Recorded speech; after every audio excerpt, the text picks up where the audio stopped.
I'm going to share my screen here. Can you guys see what I'm seeing? Right. Yes. Yep. Okay, so I want to thank you all for joining us tonight. I'm excited to share with you some of the new information that we've recently got from a report that was released and some of the work that we have to do as a community. I want to start by acknowledging the Gimoy, Wallabara, Yidinji and Yirukandji people whose lands on which I am on tonight, and recognise that wherever you're calling in from today, you're on the lands of First Nations people. Here in Australia, sovereignty wasn't ceded, and there is still a lot of work to be done to reconcile the colonial history that we have and keep moving forward. And yeah, really interesting to see what's happening with the Uluru Statement from the Heart and the other, mechanisms that people are looking at to see First Nations justice, done well in our country. And there's a long way to go yet, but I want to recognise the strength and knowledge that First Nations people bring to climate action, and that without their guidance and knowledge, we won't be able to find a safe climate to live within. So we've got a lot to learn still. Tonight, I'm going to run through some of the findings from a recent report that was released. Some of you might not have made it along to the webinar that QCC, ACF and WWF hosted recently. So I wanted to provide our members an opportunity to learn a little bit about what's in that report. And then I'm also going to talk a little bit about our regional context in relation to that report and the action that it's calling from. And then we're going to do some stuff and I'm going to tell you guys how you can take some important actions like tonight and some opportunities that are coming up. And yeah, if you have questions along the way, I'm flying solo tonight. So either pop it in the chat, or if I don't see it in the chat, you can interrupt me. I'm feeling lenient as we have a small but awesome crew tonight. So yeah, feel free to jump in. And I'm going to make Claire, I'm going to make you a co-host. So if more people try and join while I'm presenting, you can let them in from the waiting room. Is that okay? Yeah, great. Thank you. All right. And here comes someone now. Perfect timing. Okay, so I'm just going to start us off by talking about, so Essentia is a professional services company, basically an international consulting group that specializes in doing large assessments on important issues. And QCC, ACF and WWF got together to commission a report to talk about what Queensland needs to do to ensure that we can have a safe climate. One of the contexts to this is that with the federal government changing their climate emissions reductions targets, Queensland is now lagging well behind the rest of the country. And as a result, we now have the least ambitious, climate emissions reductions targets. So what we're going to do is talk a little bit tonight. I'm going to go through what the report analyses in what we need to do in Queensland to play our part in securing a safe climate future, and then talk about how that is kind of also playing out here as well in Far North Queensland. So there was 3 focus areas that the report summarised as the things that we need to do in Queensland to ensure that we limit warming to 1.5 degrees. So, and that we reduce emissions in a way that does that. So that we need to repower Queensland with clean energy, that we lay the foundation for a large carbon industry, and so that's looking at how we reverse the carbon emissions that are from our land use sector, our agricultural sector, and the tree clearing that we see around the state, and that we need to accelerate the export of clean energy as a key part of our climate and energy solutions globally, but also reducing methane emissions from coal mines and beef, and creating a lot more jobs. So that I wanted to start off with generally, that's where we get to, because I always like to know what was the summary at the start, and then we can get into the details. So this report that has been released has basically said that there's some of the key focus areas that we need to change in Queensland. But I want to share with you some of the information and data that the report goes through, and at the end I'll share you the link to where you can read the whole report for yourself. So once again, Queensland's winning the worst competitions. Alongside the second highest land clearing weights in the world, we are the third one of the highest emitters per capita globally. So emissions, our emissions are 2.5 times the OECD average. So you can see down here the OECD average, so the average of most developed countries in the world, is significantly lower than our 31 tons per capita. So right now, when you look at what are we doing with our emissions, and are we holding our responsibility for the global climate, the answer is no. We're still emitting in a huge amount of emissions, and it's pretty outrageous that our state is coming out above entire countries. So yeah, and generally Australia, you can see in comparison to Tasmania, it's pretty radically different. And Western Australia, we're about on the same par as. So Australia has some work to do with our emissions reduction. And while Queensland does have renewable energy targets that are pretty all right, our emissions reductions target is now one of the worst in the country. So yeah, like I was saying, the report showed that we have about 20% of Australia's population, but we account for 32% of the total emissions. And it's interesting when you look at our emissions as a share of the national total by sector. So when it comes to resource extraction, agriculture and land use, it's pretty out of control how much of the entire nation's emissions are solely from Queensland. And you can see in the land use change and forestry, so which is often driven by development and land clearing, we have 97% of the nation's emissions as a state. And then with resources extraction, it's 40%, and still in electricity generation, it's 30%. So we are we are regularly increasing at the amount of emissions we're making, and we are accounting for more than our share of emissions for the nation. So really, this state is lagging behind the rest of the country, not just the rest of the world, when it comes to managing our emissions. The analysis also showed that if we continue in the way that we are, with the targets that we are, we will emit almost 3 times what we should do if we want to limit warming to 1.5 degrees. So it's basically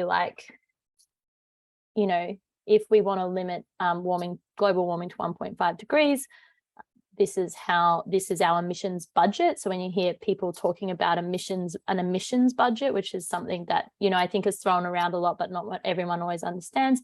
An emissions budget is how the budget or the amount of emissions that we can afford if we're going to ensure that we limit temperature rise to 1.5 degrees. So we're going to blow that out by almost 3 times on our current trajectory. So we know that the reef needs the climate warming to be reduced to 1.5 degrees. Our federal government still has a policy that reaches 2 degrees of warming, so we still lose the reef. But if Queensland, the state that holds the reef and looks after the reef and is the steward for the reef, isn't setting targets that ensures the health and livelihood of the reef, then we're certainly not going to see anyone else there. And yes, Sue's hanging out with the fishies. So we really need to make sure that we're better than that. So, you know, when you read the report, there is more detail that I'm not going through tonight, and for those 3 areas. And it's talking about really expanding our renewable energy capacity, making sure that we have storage. Interestingly, the storage talks about a scenario with both pumped hydro and with battery storage. And that's a really big question that we need to answer in Queensland, is like, what is the storage option that we're going to try and aim for? And obviously there's a lot of environmental factors that needs to play into that decision. Accelerating rooftop solar and battery installations, and consider electrifying gas connections. So gas is still a big part of the picture in Queensland, and we need to start reducing that if we can. Resetting the Land Restoration Fund, there's not heaps of detail in there, but basically it's talking about creating carbon markets so that we see, I guess, capitalism take control of restoration, reforestation and carbon sinks. So there are really big opportunities in there. And as far as like scaling up our energy, accelerating the clean exports, at the moment, Queensland makes a lot of money from exporting coal. So if we don't talk about how we change our export market, we won't really see that emissions reduction in the way that we need to. And so you can see 5 to 8 there are looking, 5 and 6 are looking at how we accelerate or like turn our export market into a renewable energy market. And then it also really talks about that methane regulation. So at the moment, in that report, it does have some really interesting descriptions of the science on how we can manage our beef industry so that we're reducing basically the amount of farts that cows do. So, you know, I might need to go on that diet too, we'll see. But there's some really interesting information in this report that's been done. And, you know, if it's something that you really find interesting, I really recommend going and digging into that report so that you can learn more about what's in there. But I also, you know, we're Far North Queensland. We are the biodiversity, you know, babe of Queensland. We have all of the nicest forests, in my opinion. We have the wet tropics. We have some of the highest biodiversity in the world.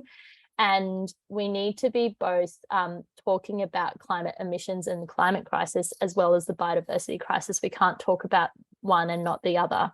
And so I knew that, you know, people on this call would really want to hear about both. And so while the information I'm about to present is not from a Accenture report, I think it's really important that we talk about this alongside the climate crisis. So, you know, the report did allude to the land use emissions that we have. And, you know, in the 2018 to 2019 monitoring period for land clearing in Queensland, we saw 680,000 hectares of forests cleared in this state, which is just it's just a breathtakingly insane amount of forest to be losing in a year. And at the moment, we're not seeing any big policy change to our Vegetation Management Act to ensure that that changes. We are seeing a expert panel reviewing this information, but, you know, as we well know, like having expert panels have opinions about things doesn't really necessarily mean that things change. We're seeing Australia's, our rainforests are drying a lot faster and dying sooner. And we've just seen the federal State of the Environment report, which paints a really bad picture for our biodiversity generally. And so obviously these are very interlinked. The warming of our climate is very linked to the drying of our rainforests, and the warming of our climate is very linked to the species extinction that we're seeing. And then the clearing is accelerating this, the warming of the planet. And so I just wanted to walk you guys through a little bit of a picture that explains this in greater detail and maybe gives you a little bit more of an ability to explain this to your friends and family, because I think we've done a very good job at understanding climate change and the climate crisis, but not everyone is talking about the biodiversity climate crisis in the same way, and the fact that these two have really negative feedback loops where they sort of perpetuate each other. So we're seeing climate damaging emissions and biodiversity loss as two big cycles that are happening in the world today. We're in our climate damaging emissions, we're seeing the increase of severe climate events, and we're seeing a lot of impacts to the livability of the world and the health that we have. The biodiversity loss is meaning that we're seeing reduced sequestration of carbon from our atmosphere, we're seeing species going extinct, and both of these things are having a loss of ecosystem services and increasing temperatures in the place. So we have two big goals, you know, to sort of keep a livable planet, and those are emissions reductions and biodiversity conservation. And on the biodiversity conservation, we've seen a lot of work going into species conservation and recovery, protecting essential habitat, trying to reduce land clearing. And then on the emissions reduction side, we're seeing the rapid development of renewable energy and a transition away from fossil fuels. And so what we know is that biodiversity conservation is essential for reducing those climate impacts from climate damaging emissions, but also emissions reduction is essential for biodiversity conservation. And the bit where it gets complicated is that biodiversity losses, increasing those climate impacts, but renewable energy development also as a huge development pressure is starting to increase biodiversity loss in the state. And I think here in Far North Queensland, we're seeing that in a more intense way than we've seen before, and probably a more intense way than what has been experienced across the state.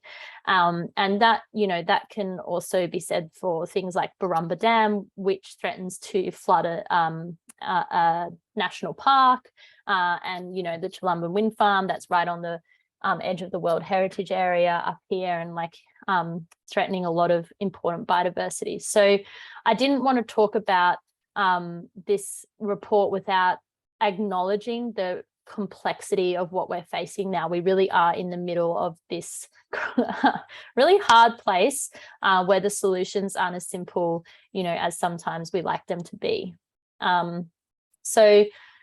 But that doesn't mean there aren't solutions. There are always solutions if you're creative and you're determined and you have, the conversations that you need to be having. So with a bunch of other people, CathNext worked to create a restorative renewable energy vision, and you can see the points of that there, and that's described in greater detail on our website if you're keen to have a look. But that's saying that we still need a rapid and restorative rollout, that it's increasing biodiversity in Queensland overall, and that it empowers First Nations people and regional communities. So really making sure they're a part of things while providing affordable, reliable, renewable energy. And you'll notice that a part of those points that we've put in there, that it requires reformed planning and nature laws, which has been a big agenda of the federal government, and it is still an important agenda of the state government. And we're seeing the Queensland government doing engagement at the moment because it's considering an independent environmental protection agency that would hopefully strengthen our environmental laws in Queensland as well. So I won't go into that in detail, but there's lots more detail on our website. So with that report and the context that we have up here in Far North Queensland, we know that Queensland must increase its ambition when it comes to emissions reduction.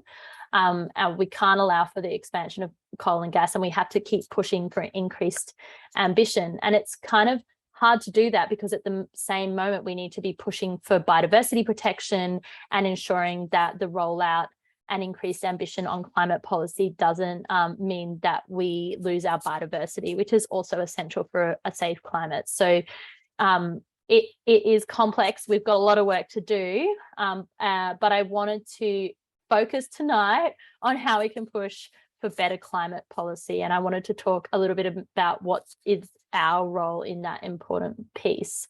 So actually, I'll go back because I think I wanted just to pause for a moment before we talk about what I think we can do, because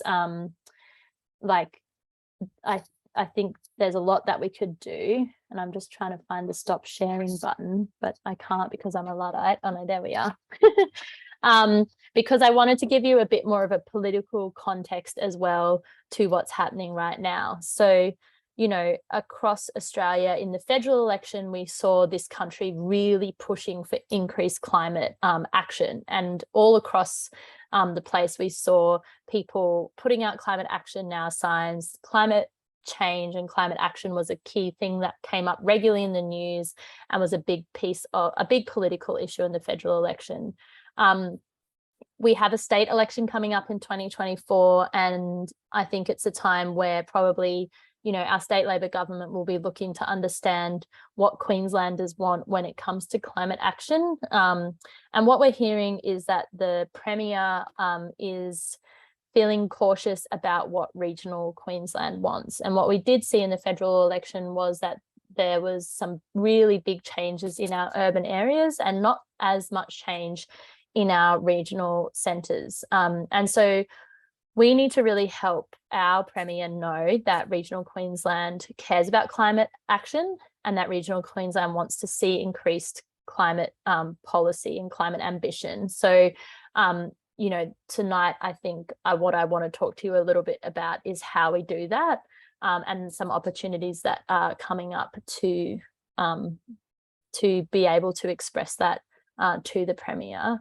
The last thing we want is her to think that regional Queensland isn't in agreement with urban Queensland when it comes to climate action.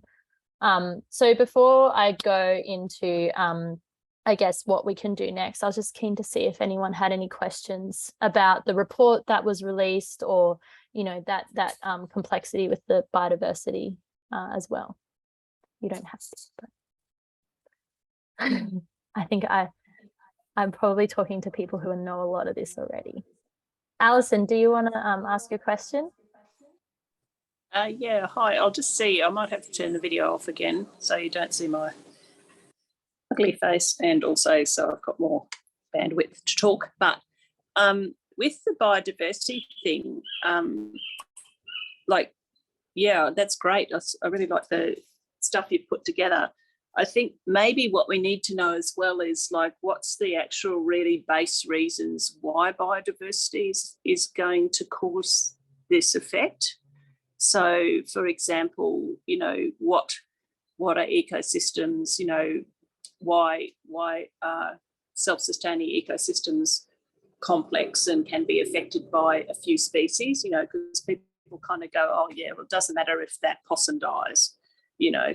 But we can say, for example, well, with the flying fox, for example, the pollination thing, people understand pollination, and we go, okay, well, flying fox are important to pollinate, but just expanding that kind of and did you have a storyline with a little backup? Yeah. Did you have a question in there, Alison? Well, do you actually have that already established, like that storyline, that information that we can use to tell people why, I suppose, about the why biodiversity in Queensland particularly is in trouble? No, why biodiversity is important. Why it's important. No, you've said that it's important. Yeah, and I think that's the interesting thing, that there is a lot of research that out in the world that talks about the importance of biodiversity for our, like, and the importance of those complex ecosystems for the environment. There isn't a lot of research that's been happening between the interplays of climate change and biodiversity, and why a safe climate relies on biodiversity. But the interesting thing that we're seeing now is we have a lot of people know about IPCC, or the Intergovernmental Panel on Climate Change, which is that international body that makes a lot of recommendations on how we solve the climate problem. Not as many people know about IPBES, which is the Intergovernmental Panel on Biodiversity and Ecosystem Services. Those guys have got together and they're starting to do a lot more work on how we solve this issue around biodiversity and emissions and securing a safe climate. One of the things that I haven't put in here, where you can go to find a lot of this information, is the Renewable Grid Initiative, which is something that is happening in Europe, where they much further along this journey than us, and in the States as well, and haven't necessarily done the best job at figuring this out early. But that's a good thing for us, is we can learn from what's happening in Europe and the United States. And what we're seeing now is a lot of I guess solutions that work for both you know, the transition to renewable energy and biodiversity. But yeah, there is a bunch of information on our website around that. But yeah, I think you know, tonight I wanted to focus on the emissions part.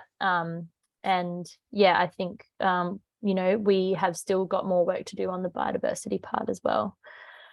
And seeing some comments in the chat from Sue as well. So I don't know if you want to expand on that, Sue, at all.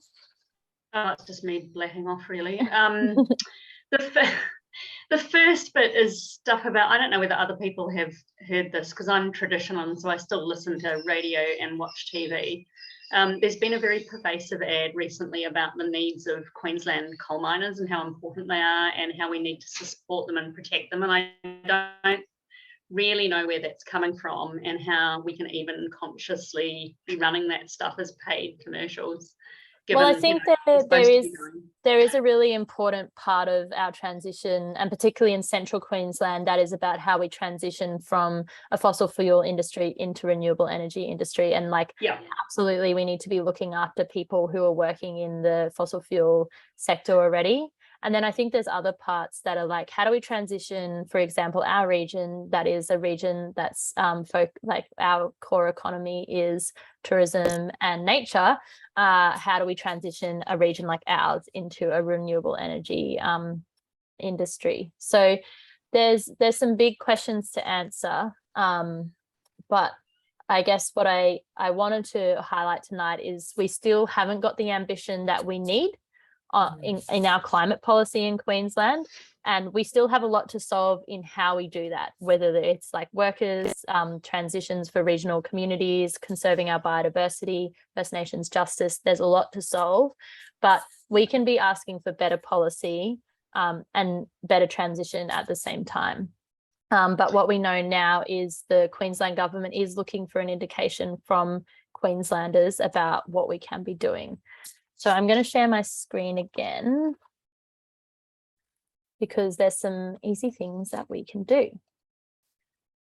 So at the moment, and I'm going to post this in the chat actually. Whoa. I'm revealing all my secrets early. Damn it. So I wanted to give you guys the opportunities to do two things today, and I'm just going to figure out how to do this, putting it in the chat. There's the Queensland Conservation Council has a petition that's specifically about the report they released and calling on the Premier to support the outcomes of that report. And alongside that, I've also created a resource on our website that everyone can use. So if you go to our Climate Action Now page and you press sign the petition, here you can find a link to the report that has been released. There's a petition to our Premier, and I've also put a resource here called Write to the Premier. And if you download this document, you can put your details in there. You can add a little bit about yourself, so you can talk about who you are and why this matters to me. And then you can sign it, and you can either email it to this email, or you can send it print it off and send a hard copy to the address that is listed there. Additionally, there's if you want to be a part of something, we've still got our Climate Action Groups meeting, and you can go to that link there and sign up to join some of the folk who are doing stuff here locally. So that's one part of what we can do. And then the other part that I wanted to talk to you about is, and I'll copy this link for you all here and put it in the chat as well, is that we can be, the Queensland Conservation Council is having an online training teach you how to meet with your MPs. And that's something that we really need to be doing locally, is meeting with Michael Healy, Craig Crawford, Cynthia Loeb, Curtis Pitt, or even Nita Green, who's the special envoy for the Great Barrier Reef and should be hearing from people like us in our area.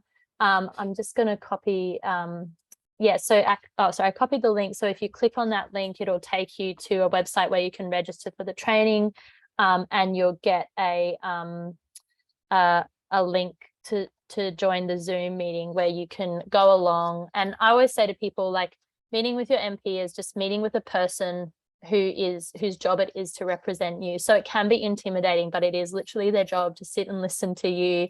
And unless we are going and meeting with our members of parliament and talking to them about what's important, they don't hear from community, and they can't pass that on to the Premier, who is making these decisions, you know, about climate policy particularly. So we've still got, 25 minutes left of our meeting. And so I didn't want to talk at you all night because you're all very capable of reading a report. But what I did want to do is together take the time now to follow those links in the chat, so that we can at least sign the petition together tonight. If you're on a computer, we can download that document that is there and write to the Premier. So I'm going to start doing this now. I've already signed the petition because I had to check that it worked. It does, but I haven't written a letter. So if you click on the link to write a letter and you download that document, and you can start putting your own story in there. And I wanted to give us the opportunity to do that together. And then in a couple of minutes, come back and read what we've written in our letter to the Premier about who we are and why this matters. So being the Bolshe person I am, I'm going to just give us a couple of minutes to think about what we could write there. Alison, you got a question? Yeah.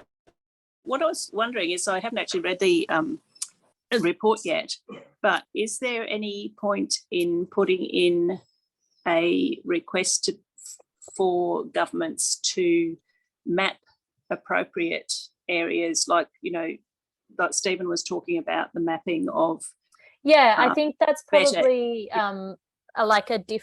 there's like probably different avenues. And so CAFNEC will be meeting with the Queensland Government Energy Department this week and presenting that mapping and doing that work. So when opportunities to arise in that place, we'll pursue that.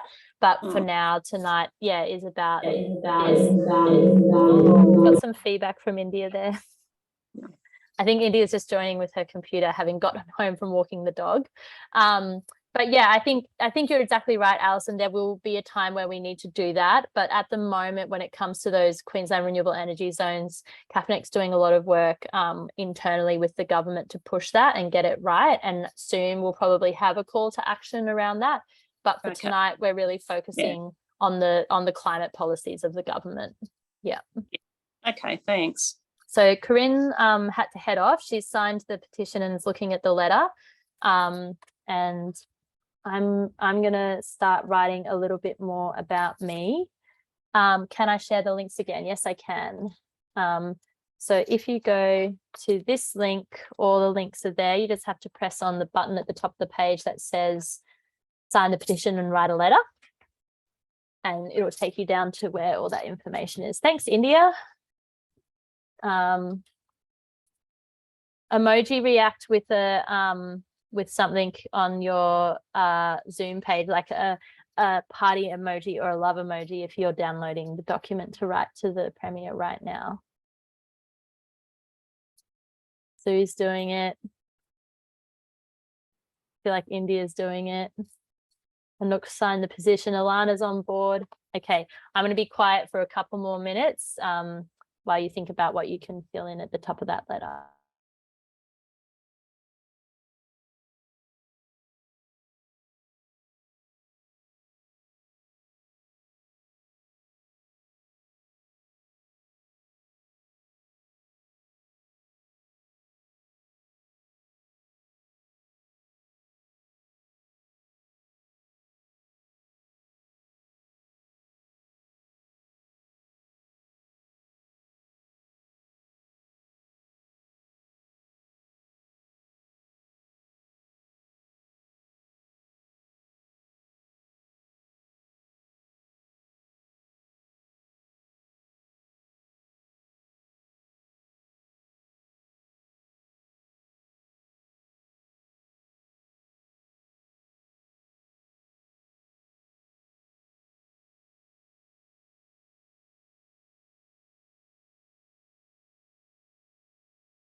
How are we going? Has anyone got their letter filled out? Want to share?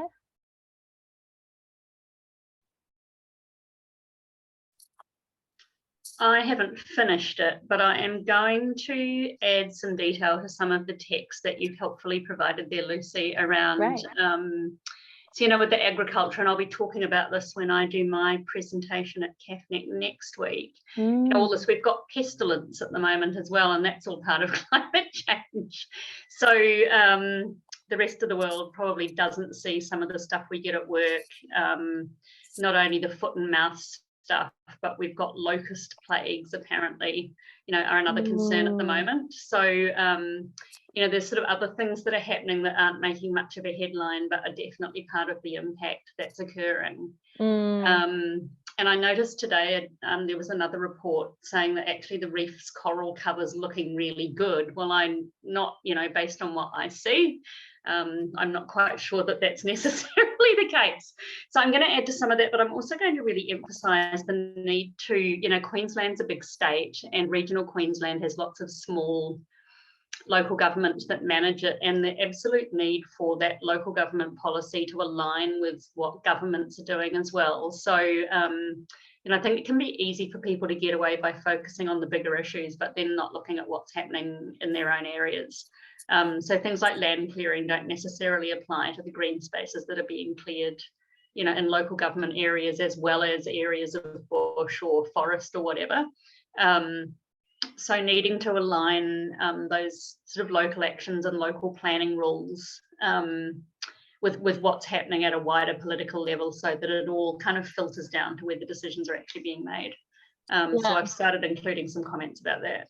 If you need more space in your letter, feel free to just print off another page and add it in. I shall. I went much more personal, and what I've added to my letter is, my name is Lucy. I grew up on the Atherton Tablelands, an incredible place in far north Queensland. I grew up on an 80-acre farm and got to be amongst nature for most of my childhood. I spent my time in the rainforest and on the Great Barrier Reef, but climate change is having big impacts, and I'm seeing the world I love change in irreversible ways. I wanted to live in a place that's not too hot, where the reef and the rainforest and people can thrive. I need you to take action for my future. So that's what I've put in my letter. It's great to see that Alana and Sue have both signed the petition, and Alana, I'm glad you can do the letter afterwards. India or Anouk, or Claire, have you guys downloaded the letter? Have you thought about what you might add? Yeah, I've just downloaded it and I'm thinking about what I'm adding. I think I'm gonna go along the way of not being from here, but that this region is what got me into climate work in the first place, and that it's so good to see how many people are actually working for it, but that we need the government to be on our side as well, and to actually make that work into policy and to enforce it. So yeah, that's some powerful stuff, Anouk. I love that. I really like what you said about the fact that so many people in Queensland are already working for a safe climate, but now we need the government to come to the party. I think that's a really, powerful thing to add in there. India or Claire, did you have anything you wanted to share from your letter?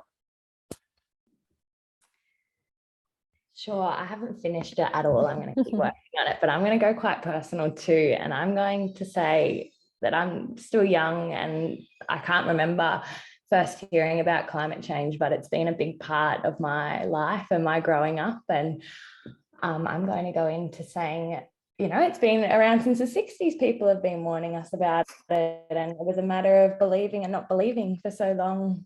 And, it's so deeply political, but we need, for people like me, all of us young people, the babies that are being born, we need to be thinking about it, and we need our governments to act. Yeah, I think that's a really important point. The time has passed for inaction. We have been on this for decades, and the gap is closing on our ability to actually solve this problem. Yeah. Absolutely. And it's not a matter of being a climate change believer or not anymore. It's the truth, and the science is there, and we need to act on it. Yeah, and we need our regional communities supported to be able to do that as well. Yeah. Thank Claire, you. Thanks, India. That's great. Claire, did you want to share? I'm still working on mine. So not particularly. Got any secrets or tips? I'm utilizing the fact that I'm young to guilt them. Yes, I think Being like, I'll have to live through this more than you. yeah, I think that's a really good point. Like it's the young people now who are going to have to deal with this, and our politicians need to be securing that safe future. I want to say thank you to you all for coming along tonight on a Monday night and listening to me share some of that information from the report. But obviously there is 1, 2, 3, 4, 5, 6, 7 of us here tonight. And we need a lot more than 7 people to write a letter or sign the petition. So once you've done it, once you've signed the petition or signed your letter, if you are able to share that on your social media, send it to your WhatsApp group for your family, add to the thriving conversation there, or get it out to anyone you can. We need a lot more people signing on to this. So I'll be putting the recording up on our website with a bit of a blog as well to tell people about what's going on. But yeah, I would really encourage you also to attend the MP training and meet with one of our local MPs. So the last thing I wanted to ask is if anyone's feeling like they're going to go along to that MP training as a starting point, and see if you can work up the courage to go and meet with one of our elected representatives here in Queensland, in Far North Queensland. So yeah, is anyone going to head along to that, which is next week on Tuesday?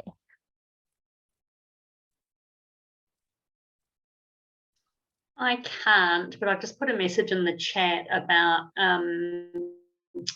a professional development session that I'm working on with a few others in CAFNET who are also part of A2E2 on how to teach climate change for educators, and I've asked Bronwyn to help with that. So we're trying to kind of spread the message that way as well. Great. I'd love to go to the session, but if it's going to be recorded, maybe I can catch up with it. Yeah, well, I'll make sure to ask Simona if they can record it as well, and maybe we'll be able to provide it for those who can't make it on the day. I know Anouk was thinking about going along. So Alison, India, Alana, Claire, if you feel like you want to head along. I feel like Claire probably knows how to meet with MPs by now. Alison, India, Alana, I'm not sure how you guys are going, but I think the more people we have, the more our elected representatives are hearing from regional Queenslanders, the better. And up here in Far North Queensland, I think we have a really important imperative to do that. Alana says she's going to go. That's really fantastic. Good on you, Alana. So I'll pop the link in the chat for the training again. And I'll also be sharing that on our social media soon. And I'll make sure it's in the blog so that people know they can go along. I think we can have an early mark. I want you guys to not go off and, skive off in the evening. You've got 10 minutes now without me here to harass you to, sign the letter and finish off that letter and send it in. Thanks to, everyone for coming tonight and giving up your Monday night to hear a little bit more about what we can be doing for climate action in Queensland. And I hope you all have a fantastic night. Thank you, Lucy. Thanks, Lucy. Hey, Lucy, what is next Tuesday with the MPs? It's a MP engagement training. So Queensland Conservation Council's, just doing a training to let people know, like if they haven't before, how to go about meeting with your MP and some tips and tricks for it. Awesome. It sounds good. Yeah, it's going to be great. Great. I will look into it. All right. Thanks, India. See you later, everyone.